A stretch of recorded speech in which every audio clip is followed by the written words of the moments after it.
and welcome to Being Dr. Z. I'm Dr. Zaria Davis, and I am here with Marlon Chamberlain with the Fully Free campaign. Welcome. Yes, Dr. Z. Thank you. Thank you for the invite. Yeah, so Marlon and I have actually been working together for several years on a variety of different things after meeting through the Leading with Conviction program with Just Leadership. And he is doing some amazing work in Illinois, work that I would honestly like to see throughout our country as it relates to really addressing the barriers that people who have felony convictions face as it relates to a variety of different policies throughout a local level and state level. But today we just want him to talk about the campaign a little bit about himself and the work he's doing, and then how you all can support the work. And again, I would like to see this venture out into a national campaign. I'm just putting it out there into the universe ahead of time. So Marlon, again, welcome. I would love for you to just share a little bit about yourself with the people who are watching with us. No, absolutely. So to just start with giving some history about myself, in 2002, I was sentenced to a 20-year federal prison sentence. And in 2010, as a result of the Fair Sentencing Act, which was a federal piece of legislation that changed the ratio between crack and cocaine, my sentence was reduced to 14 years. And so I served 10 and a half years in federal prison, but that was really sort of an introduction for me to like policy and the impact of policy and how it impacted those of us that were incarcerated. So that was like an eye opener for me. And one of the things that I committed to was when I said, when I get released, that I'm going to plug in to organizations that are contributing to like changing policy. And so I was released on May 29th of 2012 here in Chicago. And as soon as I came home, I mean, it was almost like my vocation was calling. I went to, in the halfway house where I was at, I went to a documentary to see The Interrupters that has one of my now mentors that was one of the star characters in it. And he introduced me to community organizing and in fact invited me to my first sort of legislative meeting with the Senate president at the time. And it was in this meeting that I realized, like, after sharing my story about just coming home and like what my expectations were, it was in that meeting that I realized the power of like having our voices in these spaces when we're having conversations about policy that impacts us. And so from that meeting, I just sort of like dove full-fledged in, started like really organizing people in the community. I had just recently started a painting company where I hired 12 people that were directly impacted. And so when we would have events, I would tell the guys like, look, we're gonna take the day off. I need you to show up to this event. And people took notice of that. So after a year, I was given a position as a community organizer over an initiative called FORCE, which was an acronym for Fighting to Overcome Records and Create Equality. And we did a lot of amazing work in coalition with other organizations. And ultimately we passed 10 bills that either removed barriers or created opportunities for people that were directly impacted. From that, I went on, I did violence prevention work for 3 years, and then I moved back into the advocacy space. And I think even in my current role as the campaign manager of the Fully Free campaign, what I love about the work that we're doing now with Fully Free is that when we were in coalition and we were introducing like one bill at a time, what we realized was that we would all be doing this work for the rest of our lives if we sort of continued in that pace.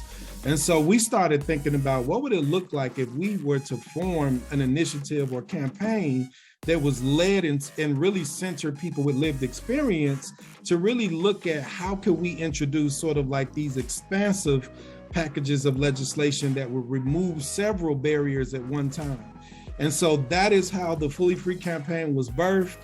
I started in this role in last year in March.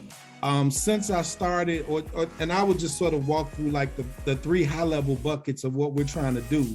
And one is we want to build out a statewide coalition of directly impacted people, reentry organizations, faith-based institutions, folks from academia, anybody or a stakeholder who cares and wants to be at the table. We want to build out a statewide table. And what we were able to do last year was we was able to launch the campaign in 12 cities across the state of Illinois, and all of these different launch events were led by directly impacted people. And so each event looked different based on where we were, but we also used data to determine where we needed to build those relationships in these 12 cities. So we looked at the admission rates, the return rates from individuals to really identify the cities where there was a lot of directly impacted individuals. And that's where we really sort of like started building relationships to ultimately have these launch events, but then also build out chapters. So that's the first goal. The second goal is we want to lift up the stories of those that are directly impacted, because we feel like that people use the criminal record as a way to sort of like use that over your head and use that to punish you for the rest of your life. And what we believe is that if it's almost, I love to use this analogy, it's almost like using my medical records from when I was 10 years old to really sort of like diagnose me as a grown man. Like it's my record, that would be ineffective and outdated. And so we want to lift up the stories that really talk about the positive things that people have done and how the record shouldn't still have the power that it has over people. And so the second goal is we want to develop a multi-year communication strategy to lift up those stories. The third bucket is we want to introduce policy that removes and eliminates these permanent punishments. This year we introduced a bill called the FREE Act, which simply removes the language from the Illinois Probate Act that restricts individuals with felony convictions from being able to be the executor or administrator over an estate. We've also learned that there are 35 states that don't have a restriction, but Illinois is one of 15 states that do have the restrictions. And so that is something that we introduced this year. And the reason why we introduced just one bill this session is, one, we wanted to show the broader impacts of permanent punishments beyond housing and employment. And then also this year is a short session, and also it's an election year in Illinois. So we decided to introduce this one bill, but we've also done extensive legislative research where we were actually able to look at the entire Illinois statutes and codes to identify all of these permanent punishments so that we can have a better understanding of like how they operate and how they work. And then in 2023, we're going to introduce a more comprehensive legislative package to eliminate all of these permanent punishments that are on the books. But this is a multi-year campaign. We don't imagine that we will win this in 1 year.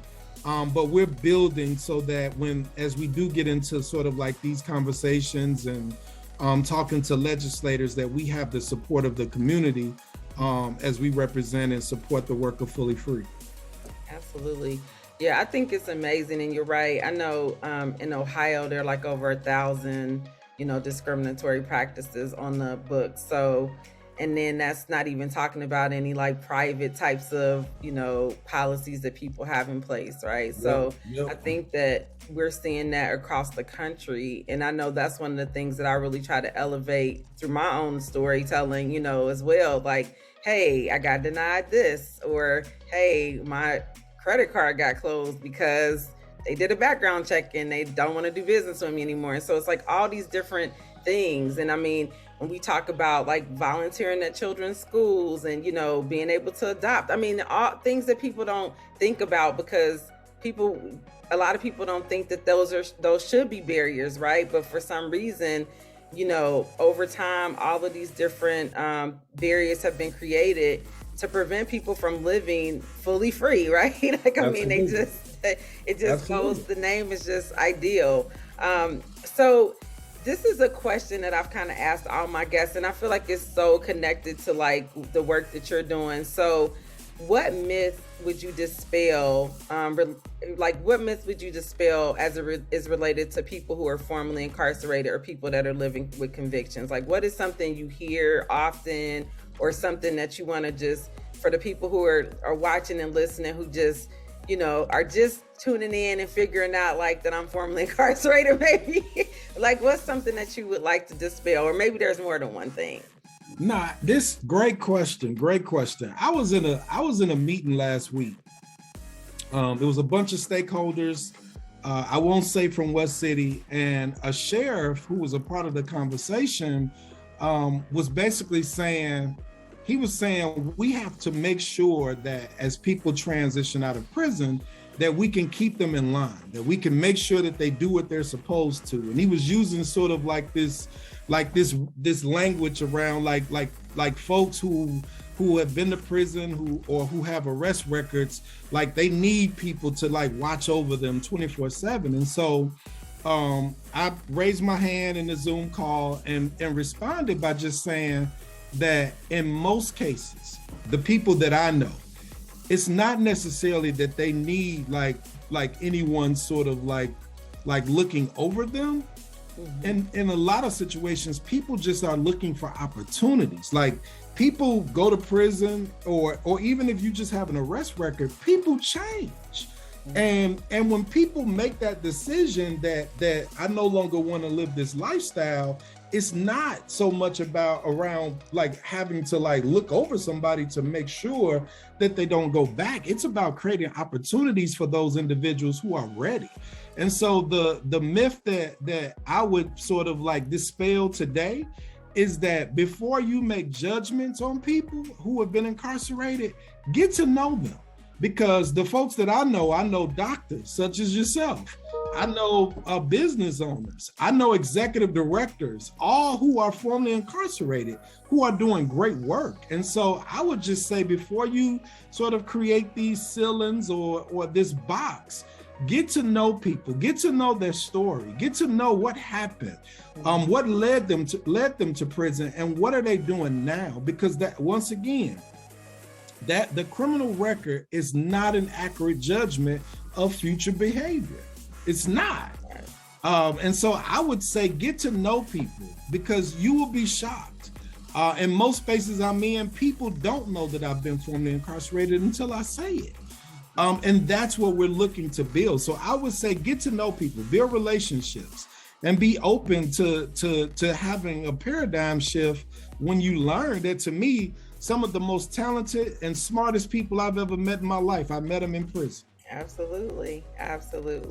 It's interesting because I feel the same way. And, you know, as much as I speak about my story and things like that, I definitely, like in my local area, I don't necessarily lead with that. I want people to get to know me as a person, you know, and it's the same thing. People have this reaction because they have this misconception of like, what and who formerly incarcerated people are, like we have a look or an energy or a feel or something, you know, it's supposed to be something that like just stands out, and it doesn't.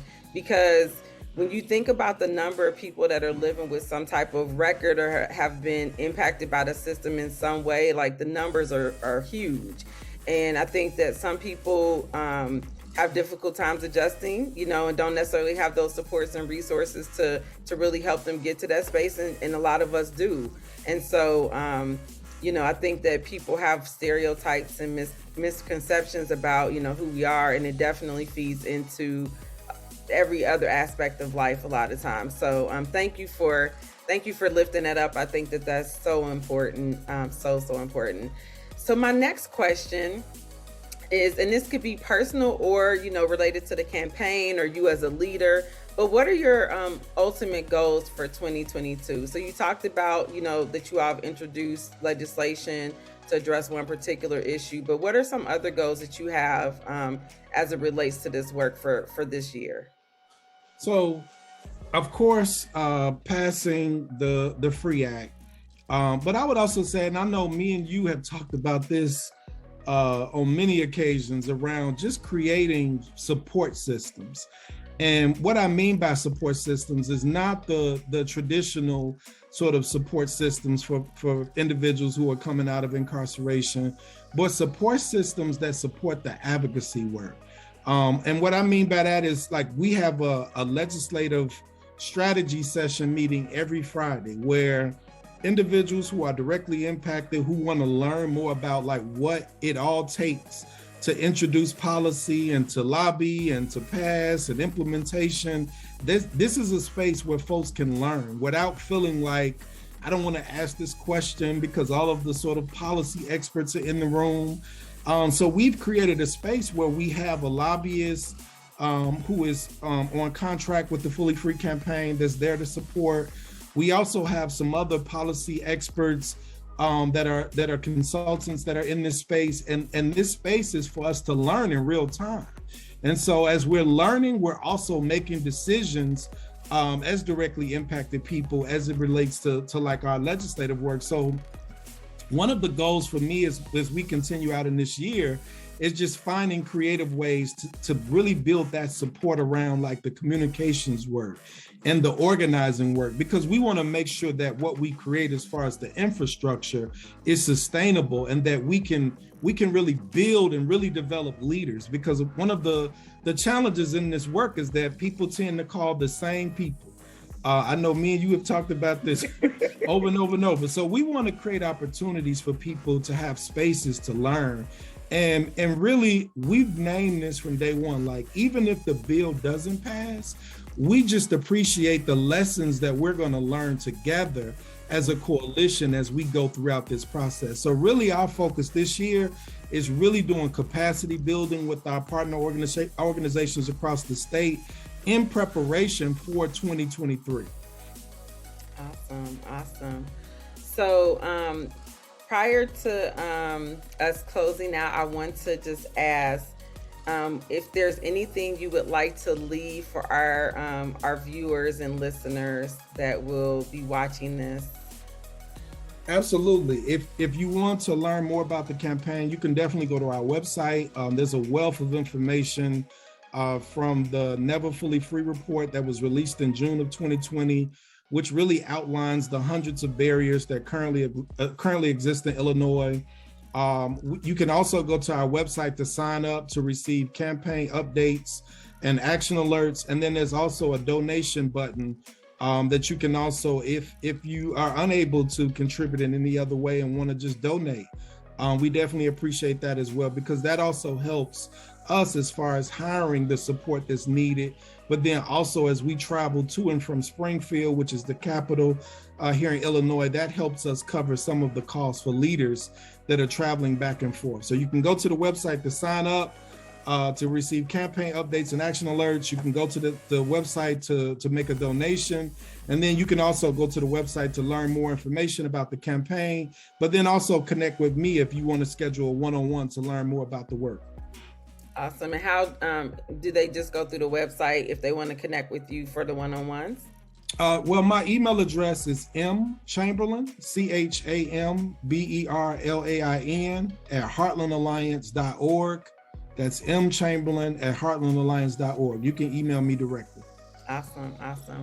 So thank you, Marlon, for joining me today and just sharing about this amazing campaign. I'm wishing you all the best with this, because I believe that the work that you're doing is going to have an impact, not just in Illinois, but across the country. I think that there are a lot of people who are in our situations that really want to see changes throughout their state as it relates to some of these policies and discriminatory practices that they face on a regular basis. And so you all are really on the ground doing the work right now. And so just glad to be on this journey with you. And we will be sharing all of that information in our section at the bottom of the YouTube page. So if people want to get some additional information, reach out to you for one-on-ones, donate, they'll have access to that information that you shared as well. So thank you again.